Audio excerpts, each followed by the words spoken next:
Buenas noches, buenas tardes, buenas noches. Gracias por conectarse y gracias, sí, gracias por conectarse hoy. Les recuerdo un poquito la idea del live, del por qué se hizo y por qué desde Survivor y por qué desde ese tema. Les explico un poco. Survivor es una página que hice para hacer prevención sobre el abuso sexual y las violencias hacia los hombres. Yo mismo, como algunos lo saben y lo han visto en video, yo mismo fui víctima de violencia sexual cuando estuve más joven y cuando decidí hablar fue cuando yo me confronté a comentarios machistas, típico, pues sí, pero eres hombre, te podías haber defendido, o a los hombres no les pasa, o tipo, como eres gay, pues no fue abuso, no fue violación ni nada, pues nada más fue experiencia. Y justo por eso decidí hacer ese live sobre el machismo y la consecuencia sobre los hombres. Para eso invité a Grecia, que es psicóloga que se enfoca en todos los casos de violencia sexual y de machismo. Y creo que con Grecia hoy vamos a empezar a redefinir unos términos que a veces usamos de manera incorrecta y reponer unas bases sobre ese tema de machismo. Sí, bueno, muchas gracias, Enrique, por la invitación. Me causa mucha curiosidad que en un tema de hombres, ¿no? Que en un tema en donde se pretende visibilizar qué pasa con estos temas de género con respecto a los hombres, se invita a una mujer, ¿no? Para hablar sobre esto. Entonces, me parece bastante curioso, me siento muy halagada que sea yo la vocera de estos temas, ¿no? Cuando de repente en estos temas de género somos siempre las mujeres que estamos al frente, ¿no? Y a veces la pregunta es, ¿qué sucede con los hombres, ¿no? ¿Qué sucede con toda esta violencia que se vive, que se tiene, y que a veces queda como muy en el aire, o si se toca de repente llega a ser un tanto polémico el tema, ¿no? Entonces, pues muchas gracias por la invitación. Me parece un proyecto bastante atrevido, bastante controversial. Y bueno, sobre todo desde tu vivencia en particular, muy valiente, ¿no? Que te atrevas a exponer esto, porque muy valioso también, porque también seguro va a abrir puerta para que estos temas se pongan sobre la mesa, que entiendo que la intención de este live es ese, ¿no? Que se ponga sobre la mesa este tema, que se discuta, que se comparta, para que una vez ya ahí puesto podamos llegar a reflexiones muy interesantes de cosas que posiblemente están en la teoría, pero ¿qué sucede en la práctica, ¿no? Por ahí se utilizan términos, como decías, no sé si mal usados, ¿no? Pero de repente que se usan tanto que se pueden llegar a perder como en el significado real de lo que tienen, ¿no?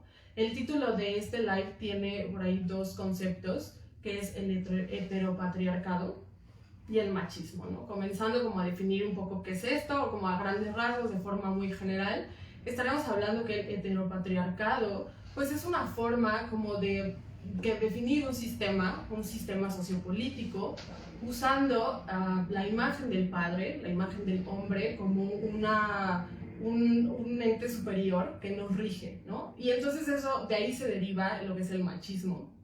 Y el machismo nos lleva como a esta ideología, a estas conductas, estos actos que personas tenemos, tanto mujeres como hombres, ¿no? De poner al lugar de la mujer como menos, ¿no? O sea, como este subordinado del hombre, ¿no? Y entonces de eso se desenvuelven un montón de dinámicas, de ahí que, bueno, está ligado con el tema que tú nos vienes a exponer, que es la violencia sexual hacia los hombres, ¿no? Que viene muy relacionado justo con esta condición de superioridad donde el hombre tiene la capacidad o casi el derecho de poder manipular, hacer y deshacer, ¿no? sobre las personas, ¿no? Mujeres, niños, sobre todo sobre las minorías, y que hasta cierto punto se consideran indefensas, ¿no? Si lo estoy definiendo bien. Muy bien. Tomando el tema de heteronormatividad, ¿cuál es la diferencia realmente entre machismo y heteronormatividad? Que son dos términos muy distintos, pero que a veces mezclamos, o al menos que lleguemos fácilmente a mezclar. ¿Cuál es la diferencia realmente entre esos dos términos? Si es, no sé, si la heteronormatividad es parte del machismo o es totalmente diferente? ¿Cómo se sitúa eso? Pues están relacionadas, ¿no? Una va como de la mano de la otra. La heteronormatividad se estaría hablando de que para que se dé como una unión tiene que haber un hombre y una mujer, ¿no? Siempre va a haber un activo, va a haber un pasivo, ¿no? Entonces, derivado de esto viene el machismo, ¿no? Donde el hombre es el activo, el que tiene esta capacidad de elegir, de decidir, y donde viene esta posición de la mujer, que es un tanto sumisa, ¿no? Que únicamente recibe desde una postura más pues pasiva, ¿no? Tomando el tema desde un poco la raíz, a partir de qué momento podemos ver como señales de machismo en los hombres o en las mujeres, pero a partir de qué edad, hay una edad en la cual se empieza a construir todo ese esquema como machista, ¿o no? Pues mira, estamos hablando de un tema social que también está muy relacionado al tema moral, ¿no? Entonces, digamos, nosotros estamos insertos en una sociedad patriarcal, ¿no? Que se rige por jerarquías, ¿no? Una vez más insistiendo en estas jerarquías, poniendo al hombre como un superior. Y entonces, pensando en el nivel de como las etapas de desarrollo, no podría definirte a una edad como tal, ¿no? Si bien estamos inmersos desde que estamos muy chiquitos en este sistema, me parece que podemos empezar a tomar conciencia de esto un poco más adelante en nuestro desarrollo, cuando ya somos conscientes de qué pasa con nuestra dinámica social, ¿no? Sin embargo, no hay una edad precisa como para darnos cuenta donde ya una persona está siendo machista sí, o no, o que se inserte, ¿no? Sin embargo, sí hay como cosas como señales. Señales, y también como en el desarrollo pasan una serie como de situaciones en donde nosotros vamos adquiriendo una identidad, ¿no? Que esto va muy relacionado con la formación de la identidad. Cuando estamos chiquitos, nosotros pues estamos en una condición de inferioridad, ¿no? Nacemos de una mamá, entonces esta mamá es como la que nos cuida, o bueno, mamá, papá, ¿no? Ahorita creo que ya podemos hablar como de esta unión en la parte de la crianza, pero sí se tiende, bueno, pues al final nacemos de una mamá, ¿no? Entonces sí dependemos como especie de un otro. Entonces esto nos lleva a una subordinación. Conforme vamos creciendo, hay un momento en donde vamos a ir definiendo estos caracteres y esta como identificación hacia el otro, y hay una tendencia a enfocarse y a relacionarse desde el lugar del que es superior, ¿no? Más o menos entre los 3 o 4 años, cuando empezamos a ver como estas diferencias anatómicas sexuales, empezamos a darnos cuenta, bueno, esto que voy a explicar es un poco la explicación desde el psicoanálisis, seguramente hay un montón de explicaciones incluso sociales, ¿no? Algo que me gustaría como añadir aquí es que si yo lo menciono de esta manera no quiere decir que estoy dejando de fuera, ¿no? Es una forma solamente como de explicarlo distinto. Entonces, bueno, el individuo está sujeto, como decía, a una mamá, pero conforme vamos teniendo este crecimiento, vamos viendo esta diferencia de diferencias anatómicas.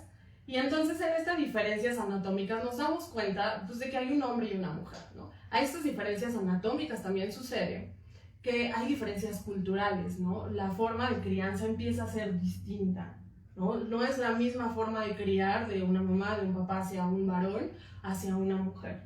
Entonces, aún se siguen fomentando prácticas desiguales, y en estas condiciones desiguales, pues a veces se le da más ventaja al hombre o a la mujer, ¿no? Entonces,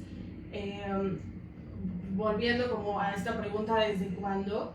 Pues el niño o la niña tiene esta capacidad de ver estas diferencias, y entonces va entonces viendo cuáles son estas identificaciones pues que más le nacen. Obviamente van a ir también enfocadas como a estos actos a estas relaciones amorosas o estas relaciones afectivas que va teniendo, ¿no?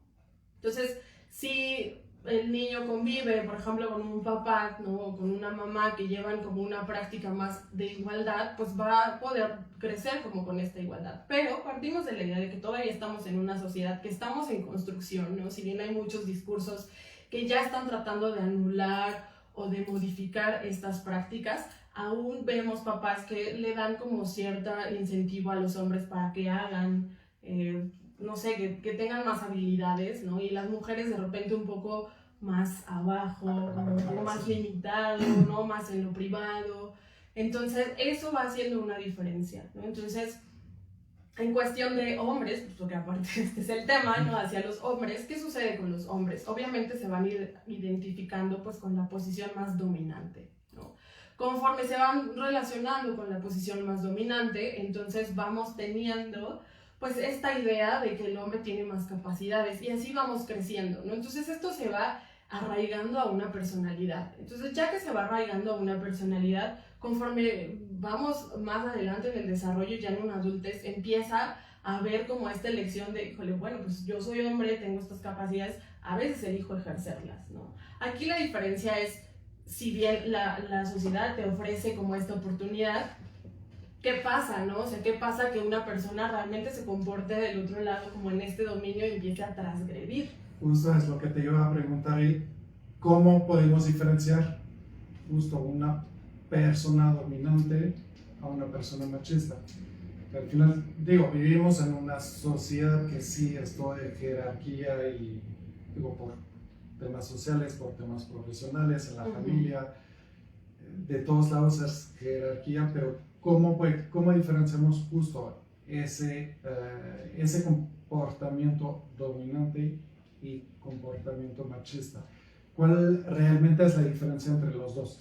Okay. Supongo que dominante no significa machista y machista no significa dominante. Pues es una línea muy delgada entre diferenciar entre una y otra, ¿no? Pero bueno, pensando solamente en el machismo, estaríamos hablando de estas conductas, actitudes que ya van a minimizar a la otra persona, ¿no? Y sobre todo hay que hacer énfasis como en el término machismo, porque es minimizar lo femenino. Entonces, ¿qué es esto femenino? Pues como todo esto que está relacionado al afectivo, como decíamos, a lo privado, a lo que contiene. Entonces, cuando se cae como en estas conductas que censuran y que incluso moralmente, ¿cómo se dice? Instruyen como de no puedes hacer eso porque pareciera que eso es malo, que hasta es eso, ahí donde empieza esta diferencia. Ajá. Pero que hasta eso podemos, o sea, justo esa parte de rechazar lo femenino entra un poquito en un cliché que tenemos y algo que mezclamos un poco, que es toda la parte de homosexualidad. Claro. Y con luego machista. Si tomamos la definición de machista tal cual, de rechazar todo lo femenino, al final pues no existe machismo entre hombres, lo cual no es el caso, desafortunadamente. Aparte de tener machismo hacia las mujeres, hay entre hombres que, como decía, hombres machistas que van en contra de todo lo que es poblaciones LGBT en general, y hasta a veces dentro de la población LGBT vemos como una jerarquía, se puede decir, pues dependiendo del rol sexual que tiene cada uno, y dentro de, por ejemplo, del ambiente, que sí podemos notar, o al menos varios lo han notado, si una persona tiene un rol como más activo, pues le da como más poder, y alguien que sería más como pasivo socialmente le da como menos poder, porque vamos a hacer más, o sea, más, de una forma un poco simbólica, pero hacia la mujer. Y justo, o sea, sí, es lo que comentabas también. Hay una tendencia que es como a rechazar esto femenino. De ahí entra como esta parte de la homosexualidad, ¿no? Porque pareciera que el homosexual no está ejerciendo su masculinidad, ¿no? Entonces, eso lo hace menos hombre, y entonces, obviamente, por lógica... Eso, obviamente, es en la mente de la gente, no es un...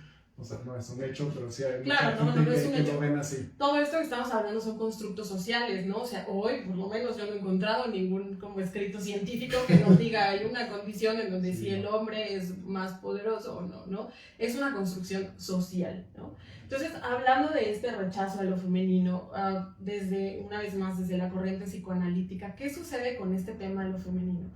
Hay una explicación un tanto biológica, ¿no? Sin que sea 100% como científica, ¿no? Es más como un poco de reflexión y de observación, ¿no? Esta investigación.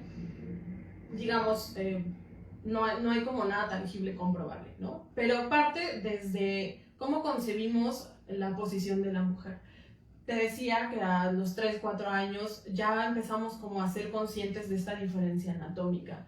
¿Qué sucede? Los niños y las niñas vemos que los hombres tienen un pene, ¿no? Entonces, hay una condición humana que nos lleva a siempre estar como buscando la búsqueda del placer, ¿no? Las sensaciones displacenteras no nos gustan. A nadie le gusta sentirse mal, sentirse incómodo, ¿no? Entonces, en esta búsqueda del placer, y hablando del placer físico, ¿no? Que esto nos podría también llevar un poco de la mano a lo sexual, hablando de estas diferencias también, ligándolo con el tema de lo anatómico, el hombre tiene un pene. El pene está expuesto, es decir, si el niño desde muy temprana edad empieza a tener erecciones es porque se siente bien, ¿no?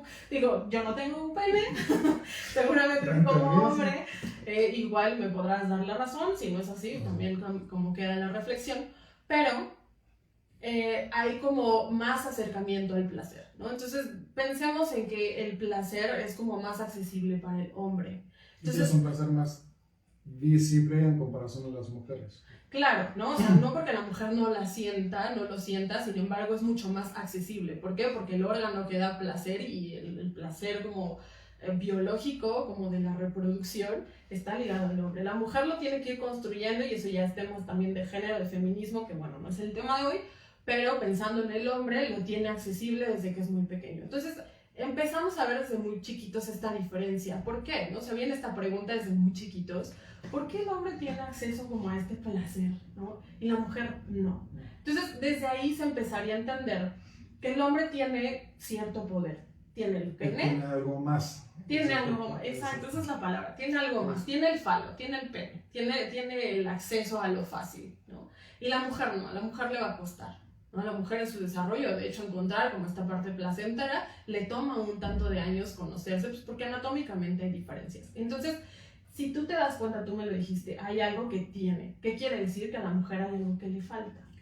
Entonces, si hay algo que le falta, es algo hay en malo con la mujer, ¿no? Aparte, si tú te das cuenta, como en órganos sexuales, o sea, el órgano sexual de la mujer está escondido, ¿no? Está adentro, ¿no? Entonces, eso siempre lleva en la idea de un pequeño a algo malo pasó.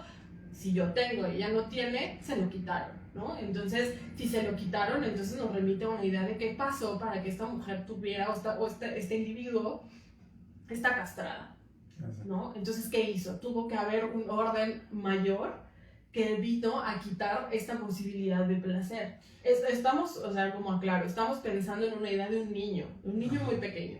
Entonces, en esta idea tan primitiva, porque son pensamientos así muy primitivos, que ahí es algo muy importante porque estos pensamientos primitivos se siguen pensando ya en adultez y se replican en la sociedad, ¿no? Pero pensando como en como pequeños, la mujer está castrada, entonces algo le falta. Por lo tanto, nos lleva a pensar, a nadie le gusta estar incompleto. Y es menos. Exactamente, eso nos remite al es menos. Entonces, se cree, esto ya se empieza a hacer como un pensamiento más abstracto, más simbólico, que la mujer siempre va a vivir en falta de algo. Eso es incorrecto, ¿no? Ya desde muchos estudios se ha vivido que no, la mujer también puede ser activa, la mujer no está incompleta, también puede alcanzar cierto placer, ¿no? Tiene muchas terminaciones también sensoriales, bueno, en mil de cosas que no pasan, ¿no? Pero culturalmente se ha partido desde ahí que hay una falta. Entonces, aparte hay algo desconocido. ¿Qué pasó? No se sabe, y lo desconocido siempre nos aterra, nos da mucho miedo. Y justo hablando de desconocido, creo que, o sea, y eso lo habíamos hablado antes, para los hombres en tema de educación, y si tomamos tan especialmente el tema de educación sexual, desde chiquito no recibimos una educación adecuada, se puede decir, para no decir no recibimos educación sexual. Entonces, creo que también hay, o dime si me equivoco, pero creo que ahí es, entre comillas, un tipo de competencia también entre mujeres de por qué las mujeres, pues, o por qué las niñas cuando vamos a la escuela, pues ya las toman aparte y van a tener un curso para entender qué es como, pues, toda la evolución, el desarrollo del cuerpo también de las mujeres, y nosotros no tenemos eso. Okay. O sea, no digo es injusto ni nada, pero digo, creo que también a los hombres por no tener esa parte de educación que al final o sea, pertenece a los papás o a las escuelas, cada uno lo ve como sea, pero no, en general no tenemos esa educación, no recibimos esa información desde chiquito, y creo que los hombres cuando vamos creciendo, como nadie realmente, o al menos en pocos casos, recibimos esa información y esa educación sexual y cómo actuar frente de una niña y qué pasa con tu cuerpo y o sea, todos esos procesos de desarrollo, creo que al final también como hombres hay una parte que crece un poquito suelto, se puede decir, y que cada uno opina lo que quiera, nadie me va a decir nada, porque de todas formas, si no me enseñan es que no tengo nada que saber y lo puedo aprender yo. O sea,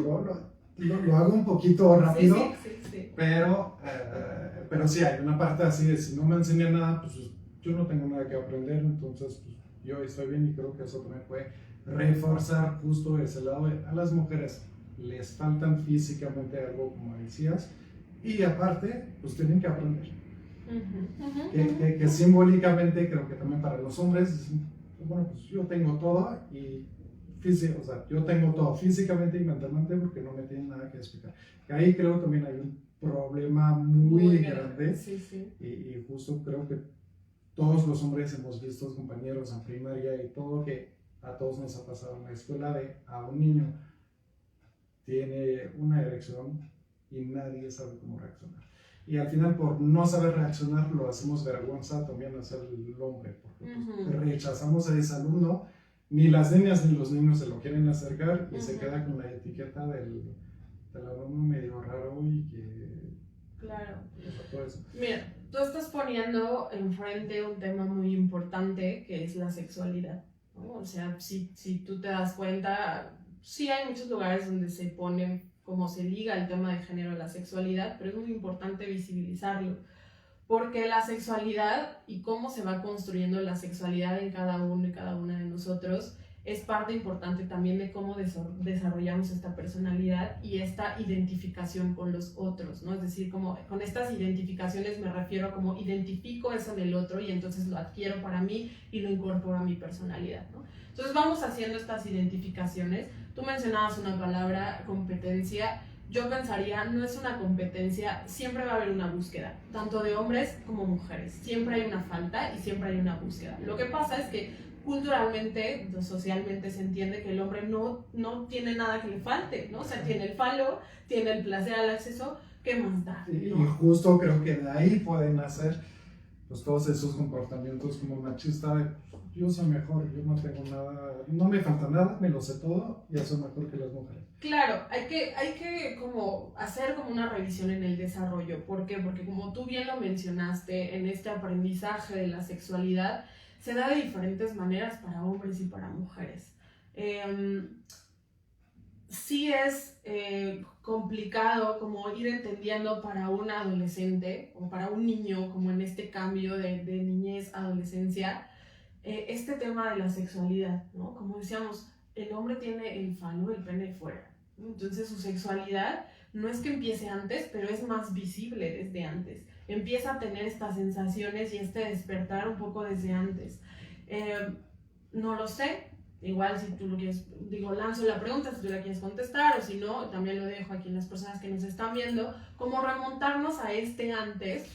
Aprovecho para decir, si a cualquier momento quieren reaccionar, no sé, contar una experiencia que les pasó a ustedes, hacer preguntas o nada más reaccionar, lo pueden hacer. Ya vemos los comentarios, las preguntas, nada más las preguntas las vamos a contestar al final, pero los comentarios y toda esa parte los pueden hacer en el momento, no hay ningún problema. Claro.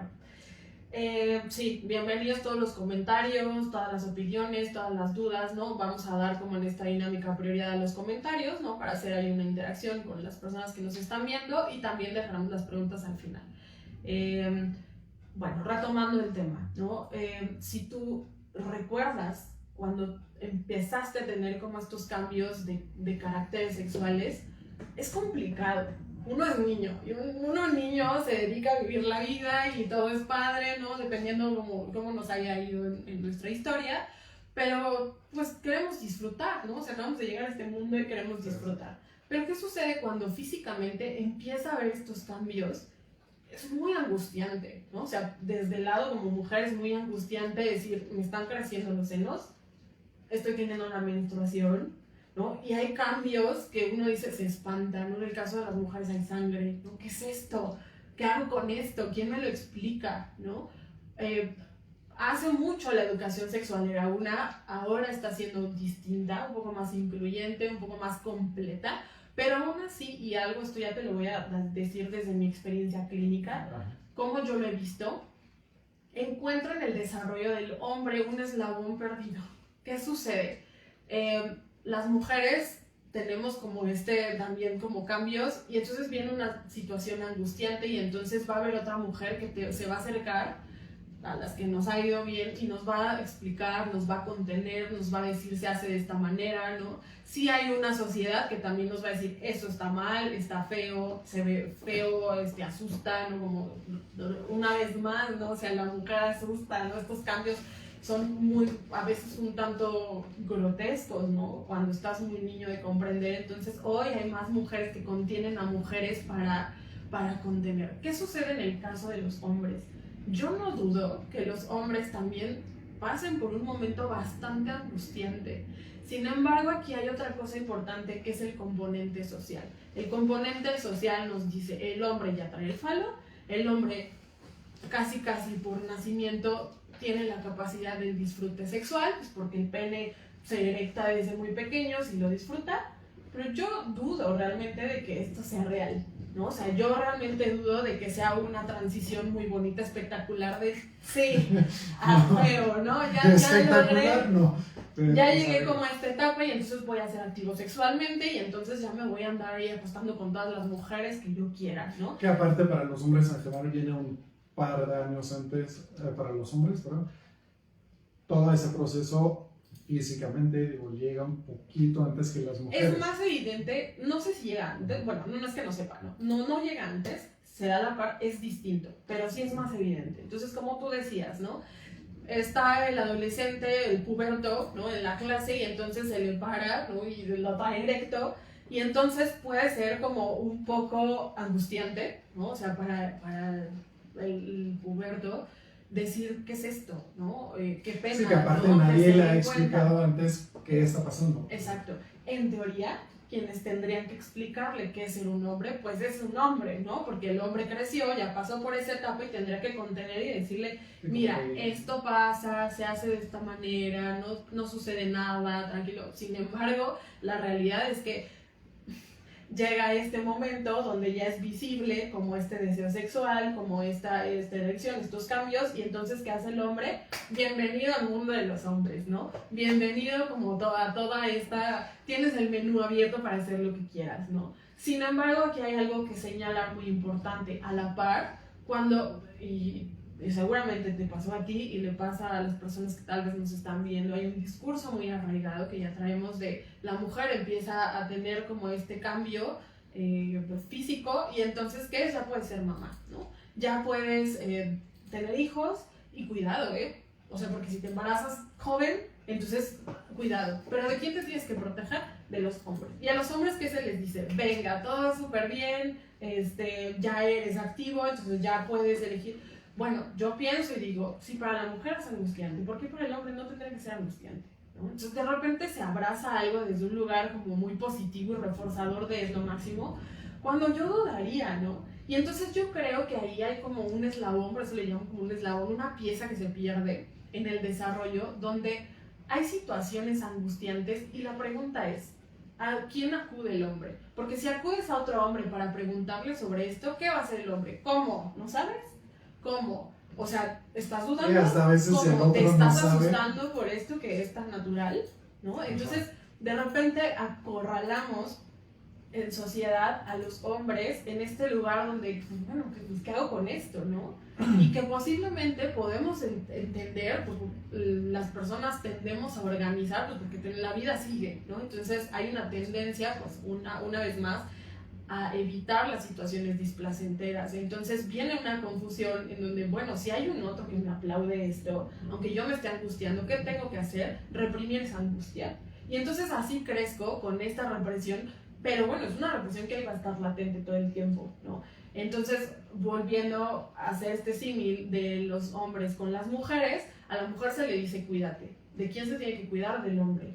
Y el hombre, ¿qué tiene que hacer? Uy, aguas, ¿no? O sea, cuida a las mujeres, ¿no? O sea, ya eres el agresor, ya eres el que viene como a hacer uso como de esta actividad, y entonces, bueno, pues también quedas desprotegido, ¿no? Porque también hay una vulnerabilidad del hombre, y bueno, desgraciadamente son pocas las estadísticas donde una mujer agrede a un hombre, sí las hay, pero es más de hombre a hombre, ¿no? ¿Y quiénes van a ser? Pues obviamente aquel hombre que jerárquicamente está más arriba, y entonces le es mucho más fácil.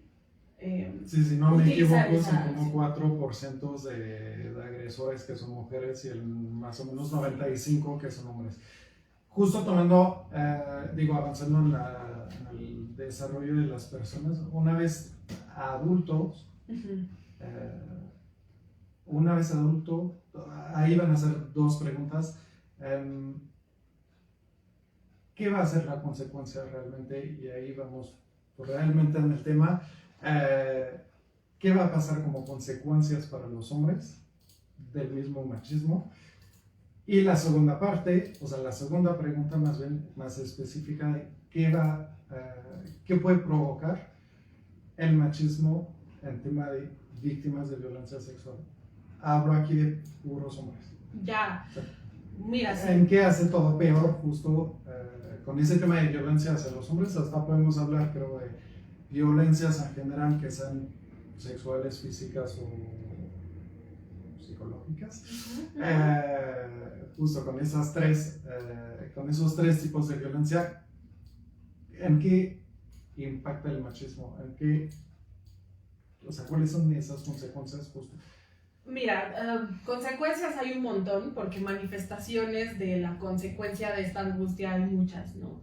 Pero me parece que la más evidente es que te acorrala a tomar una posición, ¿no? Entonces, como hombre, te acorrala a tomar como ese lugar dominante, o te acorrala a tener esta aversión a esto, a cuidarte, ¿no? También otro hombre me puede agredir, pero también creo que en ambas la que coincide es una tendencia a no hablar. A mí algo que me ha como llamado mucho la atención sobre estos temas de género, sobre todo sobre los hombres, es hay una poca expresión de lo que se hace. Por ahí hay como un discurso, es que los hombres nunca dicen lo que sienten, no es que los hombres no pueden expresar, no tienen que expresarlo, ¿no? Y yo pregunto, ¿qué tienen que expresar? Si a veces creo que saben que tienen que expresar. Te lo repito, ¿no? O sea, son angustias desde mucho tiempo atrás que se han ido reprimiendo, y cuando uno llega a una etapa adulta, posiblemente va a ser muy difícil identificarlas, ¿no? Porque fueron cosas que se fueron callando, que se fueron guardando, y que eso pudo desembocar en mil y un posturas, personalidades y formas de actuar en la vida, ¿no? Pero tiene una repercusión, que es que el hombre no tiene tanta facilidad para hablarlo, ¿no? Por ahí... Sí, que hay como ese, entre comillas, castigo emocional, o sea, hace castración emocional, se puede decir. El hombre no llora, el hombre no habla de lo que le molesta, el hombre, en comparación a mujeres, ver dos mujeres que se abrazan por el gusto no hay problema, ver dos hombres que se abrazan por el gusto, sí hay problema. Sí. Ni hablo de si son dos hombres heterosexuales, que ahí hasta entre comillas socialmente peor.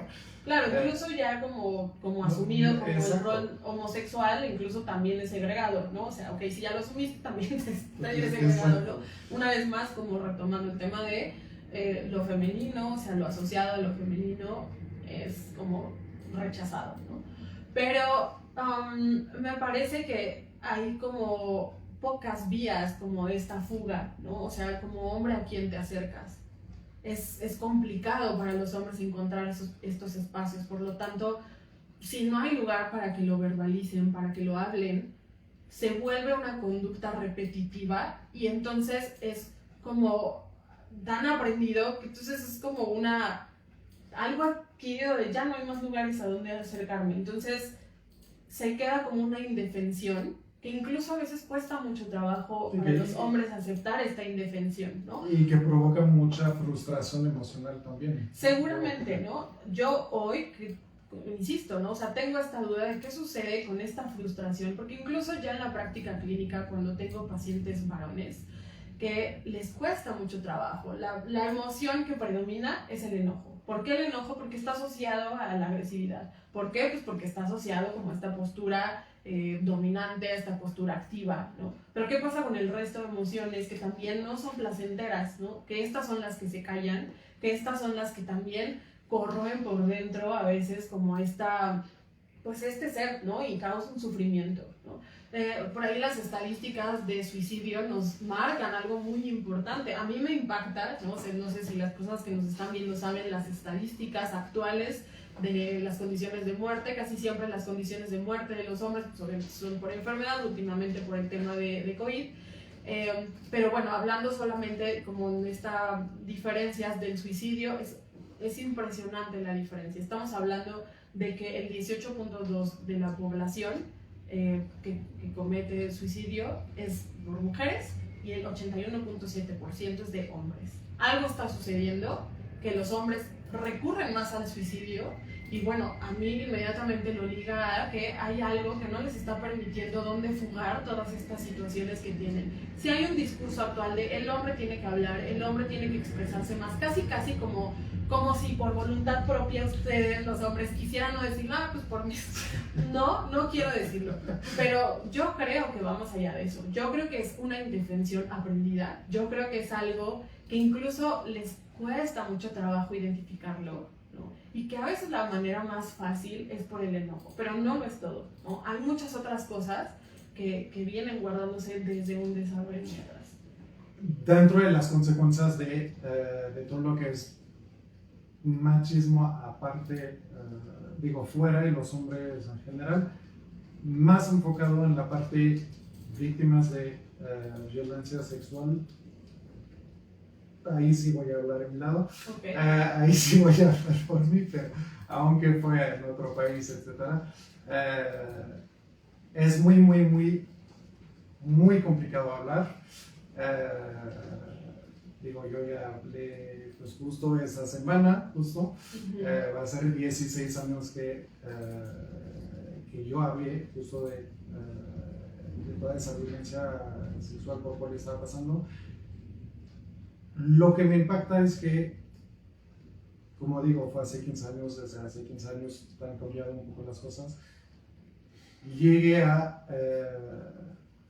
denunciar, a reportar a la policía y cuando conté la historia, la primera reacción de la policía fue, sí, la persona que abusó de ti, y dijo la palabra abuso, pero dijo, si esa persona es de tu familia, no hay problema.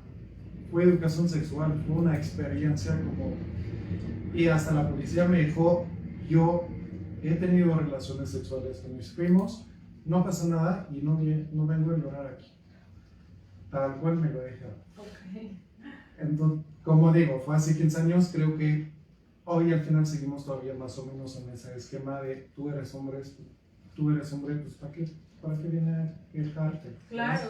Y aparte, después, en todo el proceso legal, etcétera, hubo dos cosas digo, que son reales y que creo hay mucha gente que no se den cuenta de eso, es de, primero, socialmente, como hombres, no nos dan derecho a ser víctimas, y víctimas en general, que sea de robo, que sea de violencia, cualquier tipo de violencia, siempre la primera reacción que recibimos es, pues sí, pero eres hombre, te puedes defender.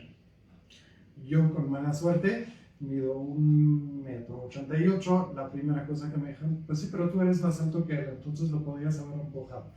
Claro.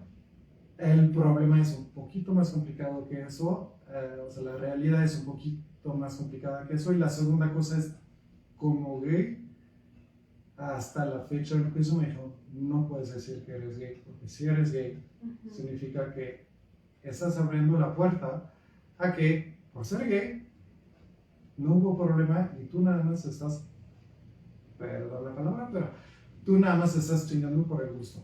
y estás haciendo un escándalo por el gusto de hacer escándalo. Que creo aquí son dos cosas que se mezclan. Primero la parte de sexualidad y segundo la parte machismo. Pero también no hay que olvidar que justo el tema del machismo y todo eso de cualquier víctima, que sea hombres o mujeres, y tú lo vas a confirmar por la experiencia que tienes, pero no tiene que ver, o sea, no tiene nada que ver la sexualidad de la persona. Típico, las mujeres que son víctimas, nunca les decimos, o digo, pocas veces más bien, les decimos, pues te pasa porque eres heterosexual. A los hombres, eso es lo que pasó. Te ha pasado, entonces eres gay. Y que lo hace aún peor, que hace que la gente habla aún menos que normal, y especialmente a toda la población de hombres heterosexuales, que no van a querer justo que la gente llegue a eso de, a ver, sí fue víctima, pero no por ser víctima y no por tener un abusador o un violador que fue hombre, no por eso soy gay, claro. no por eso me atraen, y también del otro lado, no por gay me gustó. Claro. Y lo digo tal cual porque son comentarios que yo he recibido de, pero si eres gay, pues te gustó igual, a lo mejor no la pasaste tan bien, pero pues tampoco fue desagradable, tal cual me lo dijeron. Creo que aquí hay un tema también que es de, a ver, víctima es víctima, no es de experiencia, no es mala experiencia, no es de quería algo, pero al final en el momento me di cuenta que no. O sea, no es todo eso, justo es de víctima, punto. Claro. O sea, y creo que aquí se queda de, los hombres sí pueden ser víctima, no va a cambiar la sexualidad que tienen, no va a cambiar el estado social que tienen, y no debería cambiar. Exacto, o sea, no debería afectar tanto si físico como, siempre digo, hoy a la fecha, si tengo que resumir justo todo ese proceso por lo cual he pasado, obviamente pues diría como que se puede escuchar un poquito raro, pero lo van a entender. 50% del daño que se hizo fue literal por toda la parte de abuso. El otro 50% del daño, que es lo que hoy me queda, es toda la parte social. Claro, todo el ambiente. Y no digas que eres gay, no haces eso, no pones esa ropa porque van a decir que eres gay. Si dicen que eres gay es que lo querías. No haces eso, no digas eso, no lo hagas. No, todo el tiempo sin darme la libertad de, sí, soy víctima. O sea, digo, puedo ser tal y ser víctima. O sea, y hasta un momento me dice, no puedes enseñar que vas bien, porque si vas bien para la gente va a decir que si está bien, es que no le pasó nada. Le gustó, lo aceptó. Vas hasta ese nivel. Claro. O sea, para los hombres de, si fuiste víctima, tienes que vivir en depresión toda tu vida. Claro. Lo cual no es el caso. Hoy voy muy bien. Hoy voy muy bien. Ya la gente que me conoce ya lo sabe, y hasta pocos lo sabían antes de empezar esa cuenta de Survivor.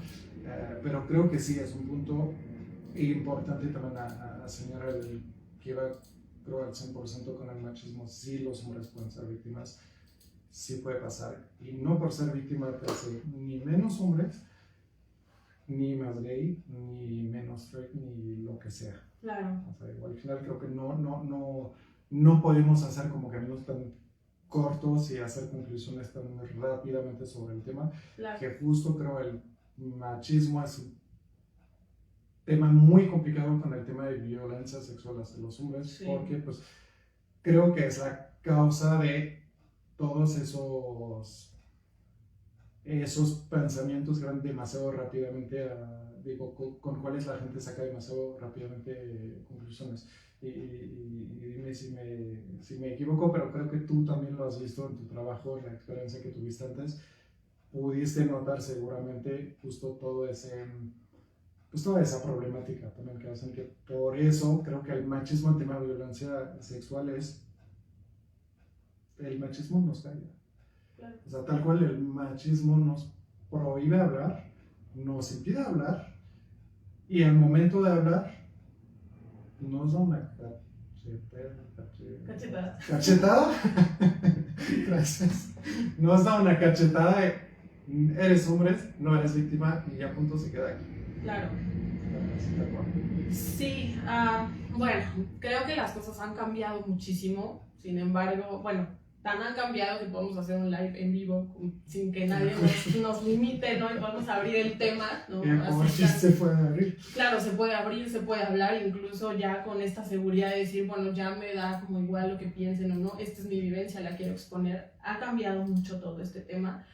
Sin embargo, con las instituciones aún seguimos escuchando, no podría yo como diferenciar si es más hacia hombres, hacia mujeres. Me parece que es algo del tema de la violación, siempre va a haber una respuesta de qué pasó, qué hiciste tú para que esto sucediera, ¿no? Hombres y mujeres. Que es justo lo que llamamos proceso de revictimización, de aparte de ser víctima, eres el culpable. O sea, por la ropa, por el comportamiento que tuviste, por estar fuera en la calle solo o sola, claro. Por no sé. Claro, ya, bueno, yo estuve trabajando en la Procuraduría General de la República en víctimas de trata de personas. Obviamente la mayoría de las personas que llegaban eran mujeres. Y sí, ¿no? O sea, nos tocó ver, nuestro trabajo también era sensibilizar a estas personas que reciben, a estas personas que han sido víctimas, de sensibilizar y decir, a ver, no puedes llegar a hacer ese tipo de preguntas, ¿no? Porque no sabes cuál es la vivencia de la persona, no sabes el impacto que pudo haber tenido para revictimizar. Justo eso es como el término adecuado. En el tema de los hombres, pasa algo muy curioso. Las personas que trabajan en las instituciones aún todavía siguen siendo la mayoría hombres. Y aquí pasa algo entre hombres. ¿Qué sucede si tú ves a un otro hombre vulnerable? Angustia mucho. ¿Por qué? Porque te refleja, te contrapone tu propia vulnerabilidad, ¿no? Lo mismo pasa cuando tú ves a una persona en general sufriendo, ¿no? A veces nos causa como este rechazo, como esta angustia, que a veces es mejor alejarse, rechazar, porque es muy angustiante. Entonces, para los hombres, darse cuenta que hay hombres muy vulnerables, angustia muchísimo. Ahora, a mí me gustaría aquí citar a una antropóloga que trabaja todos estos temas de género. Ella lo aborda primero desde el lado de la mujer, pero también toma el tema del hombre, Rita Segato. Ella habla de un término que ella descubrió a través de toda su experiencia y sobre todo con entrevistas que hizo en un reclusorio en Brasil, si no mal recuerdo. Y entonces ella se dedica a preguntarle a los violadores, ¿no? A los que cometieron el delito, ¿qué pasó? ¿No?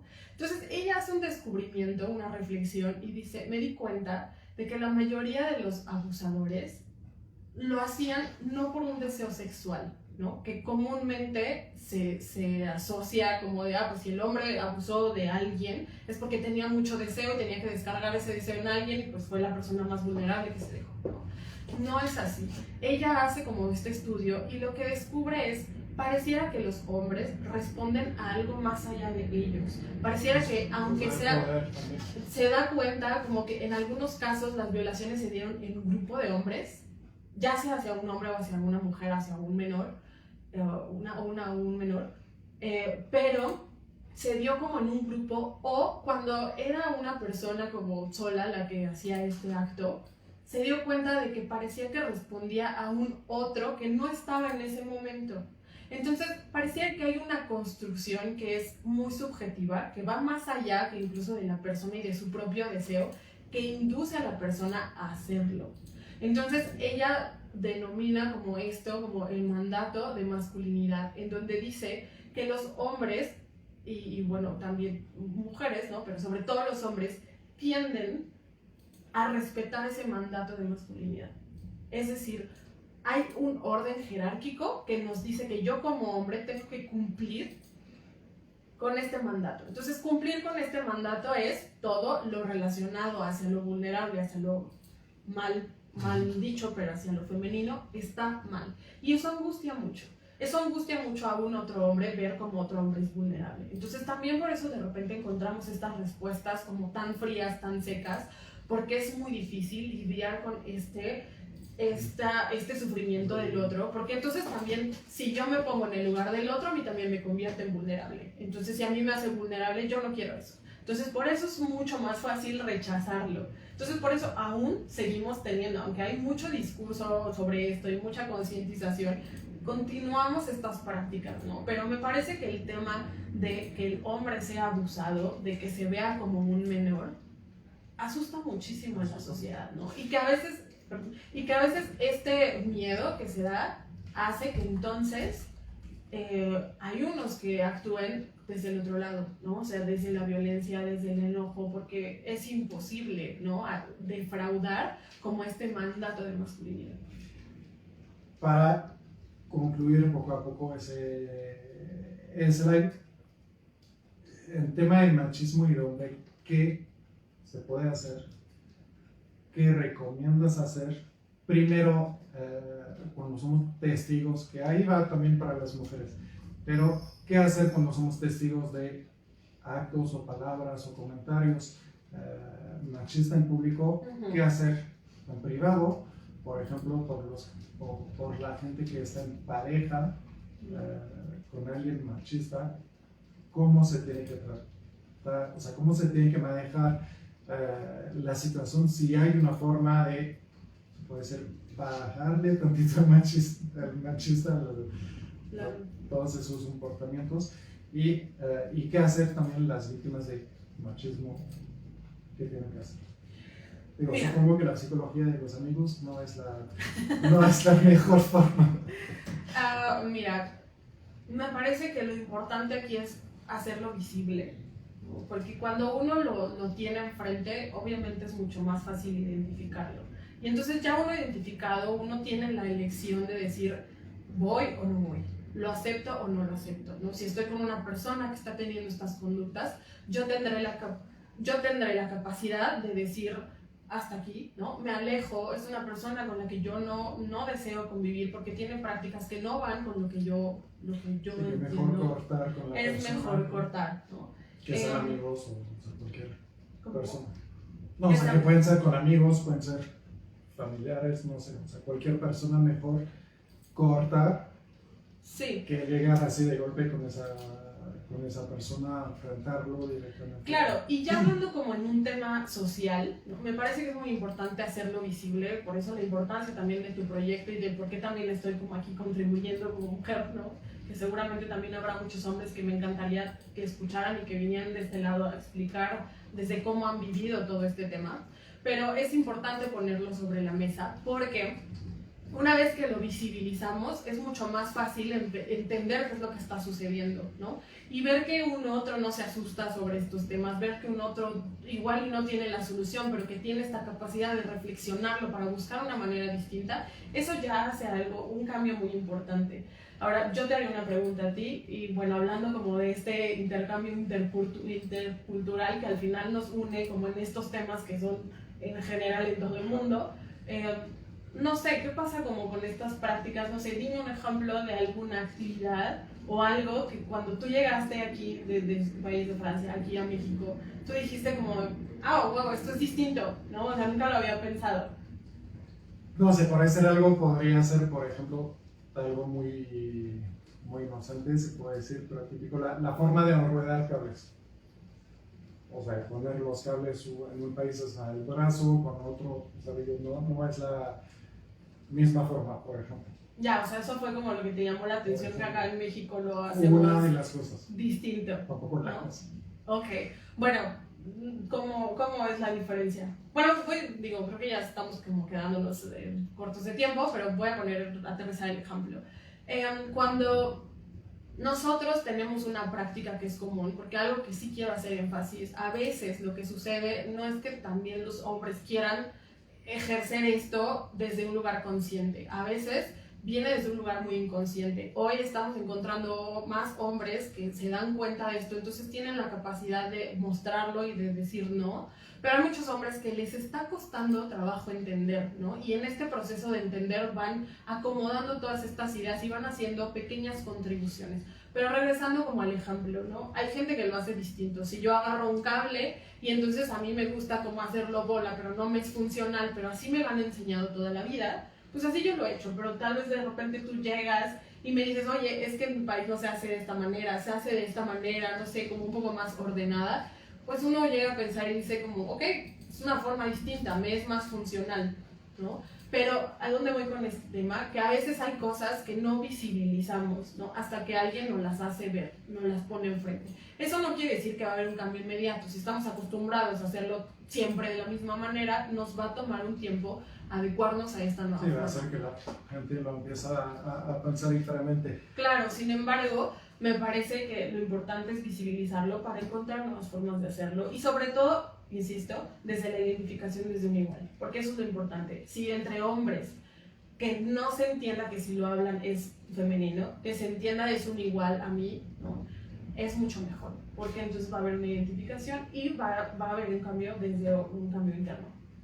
Para concluir nuestra parte y después pasar como para ver sus comentarios y sus preguntas, los dos lo hemos hablado antes, no duden en buscar un psicólogo si necesitan, no hay ni vergüenza ni nada, los psicólogos sí están por esas cosas, si creen que están confrontados a una situación de machismo, háganlo, buscan un psicólogo. Igual en tema de violencia sexual, a veces no decidimos, por ejemplo en mi caso, pues no decidimos a quién lo vamos a decir o no, a qué momento no, a veces sale porque tiene que salir. No olviden que hay psicólogos que están aquí para eso. A rato voy a ponerme el contacto de Grecia por cualquier cosa si quieren poner en contacto con ella. Y no olviden que un psicólogo no se elige al azar. Es muy importante recordar eso. Si a la primera, y Gracia me lo vas a confirmar, creo, si a la primera no sienten que hay como un clic con esa persona, con ese psicólogo, dejan la terapia.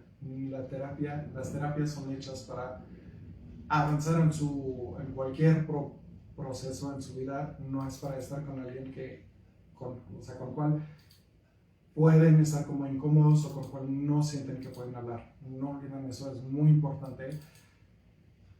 Sé que puede ser no complicado, pero no lo más padre de hacer, pero si tienen que ver 10 psicólogos, vean 10 psicólogos hasta encontrar el que realmente corresponde. El tema también personalidad y el tema problemas. Hay psicólogos que están enfocados en un tipo de problemas y hay otros en otro tipo de problemas. No duden en realmente tomar el tiempo para elegir su psicólogo, por favor. Vamos a ver los comentarios. Si hay comentarios o preguntas. Ok. Bueno, pues aunado a lo que dice Cedric, me gustaría como hacer la invitación, igual eso podría ser incluso hasta otro live, ¿no?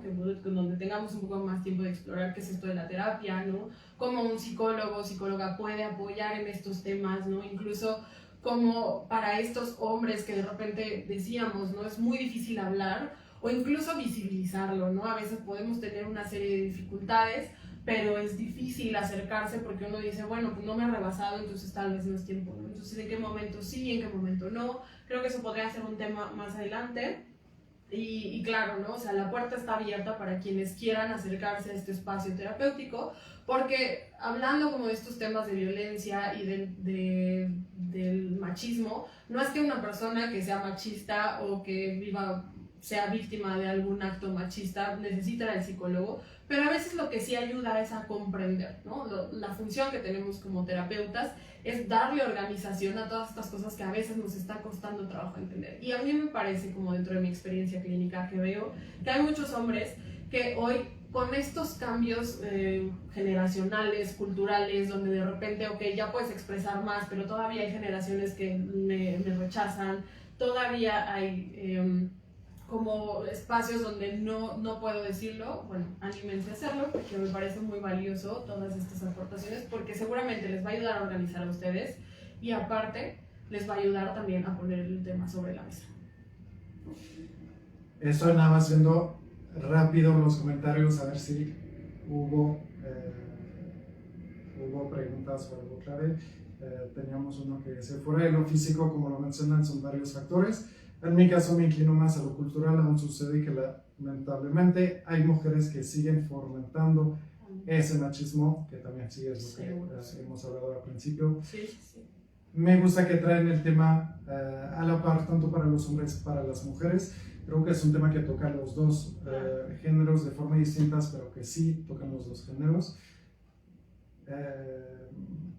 Qué fuertes cifras, pues esos fueron los de... Bastante, yo me impresioné muchísimo. Cualquier abuso o violencia se debería tomar por ser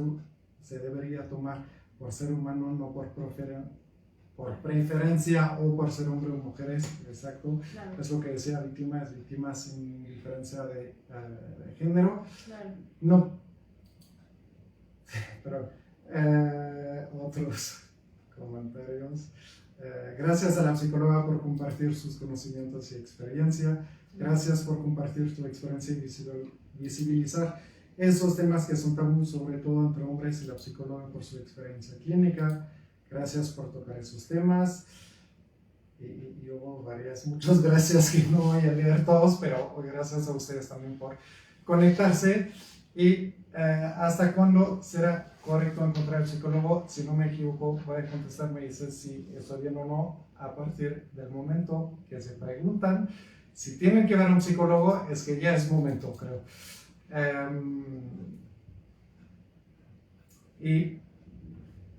Y cualquier duda, de todas formas, que tienen sobre su historia, sobre algo que les ha pasado en su infancia hasta en una edad adulta, si tienen dudas, repito, ven con un psicólogo, un profesional de salud mental. Hablar con cercanos está bien, hablar con amigos está bien, pero primero vean a un psicólogo. Los amigos no son psicólogos, la familia no son psicólogos y no se ríe, no se juega con la psicología, si puedo decir. Claro. Muchas gracias a todos. Todavía no hay fecha para el próximo live, pero sí, habrá otro probablemente hasta septiembre. Les agradezco a todos por estar conectado y, como siempre digo, cualquier duda o preguntas pueden escribir en la cuenta de Survivor. Siempre contesto y al rato pongo el contacto de Grecia por cualquier cosa. Igual, y si le quieren preguntar contactos de otros psicólogos o cosas así, lo pueden hacer. Es su trabajo, conocer gente, entonces no dudan a contactarlo.